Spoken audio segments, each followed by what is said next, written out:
તો હવામાન વિભાગ દ્વારા એક ડરામણી પણ આગાહી કરવામાં આવી। દેશમાં જુલાઈ મહિનામાં પણ ગરમી પડશે। ગરમીમાંથી કોઈ રાહત નથી મળવાની।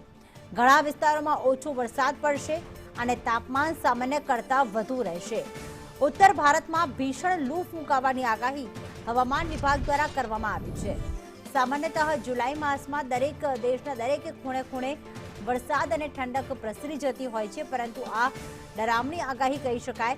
હજી તો કેટલોક ભાગ એવો છે ભારત દેશનો કે જ્યાં વરસાદ વરસ્યો નથી, ચોમાસું બેઠું નથી અને એની વચ્ચે જુલાઈ મહિનામાં પણ ગરમી પડશે એવી આગાહી હવામાન વિભાગ દ્વારા કરવામાં આવી છે।